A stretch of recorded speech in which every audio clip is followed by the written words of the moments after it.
কেষ্টরগড়ে BJP প্রার্থীর সভা থেকে সন্দেশখালী ইস্যুতে সরব হলেন রাজ্যের বিরোধী দলনেতা শুভেন্দু অধিকারী। এদিন বিজেপি কর্মীদের বিরুদ্ধে একের পর এক মিথ্যে মামলা দেওয়া নিয়ে সরব হয়েছেন তিনি। বিজেপি ক্ষমতায় এসে যেসব বিজেপি কর্মীদের বিরুদ্ধে মিথ্যে মামলা দেওয়া হয়েছে তাদের 5,000 টাকা করে সংগ্রামী ভাতা দেওয়া হবে বলে ঘোষণা করেছেন তিনি। আগামী 20 মে বীরভূমে ভোট, তার আগে শেষ দলীয় প্রচার সেখানে চলছে। সব রাজনৈতিক দলই প্রচারে পারদ চড়িয়েছে। শুক্রবার সেখানে প্রচারে গিয়েছিলেন রাজ্যের বিরোধী দলনেতা শুভেন্দু অধিকারী। সিউড়িতে সভা করেন তিনি।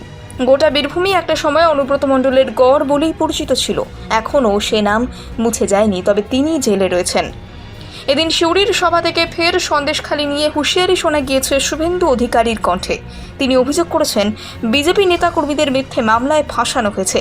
বিজেপি ক্ষমতায় এলে তাদের 5,000 টাকা করে সংগ্রামী ভাতা দেবে। সেই সঙ্গে তিনি রীতিমতো হুঙ্কার দিয়ে বলেছেন যে পুলিশ অফিসাররা মিথ্যে মামলা দিয়েছেন, তাদের বেছে বেছে ক্লোজ করা হবে।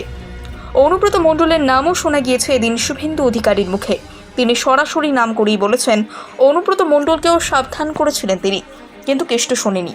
এখন জেলে গড়াগড়ি খাচ্ছে। ঠিক সেরকমই তাসের ঘরে বসে রয়েছেন মমতা বন্দ্যোপাধ্যায়। আর বেশি দিন নেই যখন সেই তাসের ঘর ভেঙে পড়বে। এই নিয়ে তীব্র আক্রমণ শানিয়েছেন তিনি। একের পর এক তীব্র আক্রমণ শানিয়েছেন তিনি। গত কয়েকদিন ধরে সন্দেশখালী ইস্যুতে তোলপাড় চলছে রাজ্য রাজনীতি। একের পর এক ভিডিও প্রকাশ্যে এসেছে। তাতে বিজেপি নেতা গঙ্গাধর কয়াল দাবি করেছেন, সন্দেশখালীর ঘটনা পুরোটাই পরিকল্পিত, কোনো ধর্ষণের ঘটনা ঘটেনি। 2,000 টাকার বিনিময়ে রেখা পাত্র ধর্ষণের মামলা দায়ের করেছিলেন।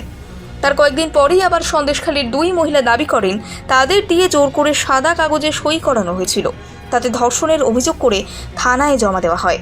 তারা কোনো কিছুই জানতেন না। সেই অভিযোগ তারা প্রত্যাহার করতে চান। এমনকি বিজেপি কর্মী মাম্পি পাল নাকি তাদের বাড়িতে এসে ভয় দেখিয়ে যাচ্ছেন। যদিও বিজেপি নেতা গঙ্গাধর কয়াল ইতিমধ্যেই সিবিআই এর কাছে অভিযোগ করেছেন এবং হাইকোর্টেও মামলা করেছেন। তার গলার ভুয়ো ভিডিও করে ভিডিও ভাইরাল করেছে তৃণমূল কংগ্রেস।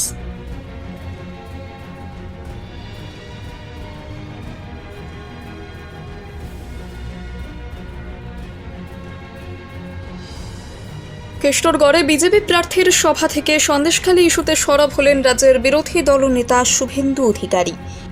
এদিন বিজেপি কর্মীদের বিরুদ্ধে একের পর এক মিথ্যে মামলা দেওয়া নিয়ে সরব হয়েছেন তিনি।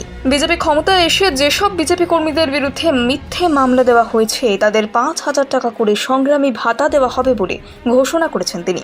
আগামী 20 মে বীরভূমে ভোট, তার আগে শেষ দলীয় প্রচার সেখানে চলছে। সব রাজনৈতিক দলই প্রচারে পারদ চড়িয়েছে। শুক্রবার সেখানে প্রচারে গিয়েছিলেন রাজ্যের বিরোধী দলনেতা শুভেন্দু অধিকারী। সিউড়িতে সভা করেন তিনি। গোটা বীরভূমই একটা সময় অনুব্রত মণ্ডলের গড় বলেই পরিচিত ছিল। এখনও সে নাম মুছে যায়নি, তবে তিনি জেলে রয়েছেন।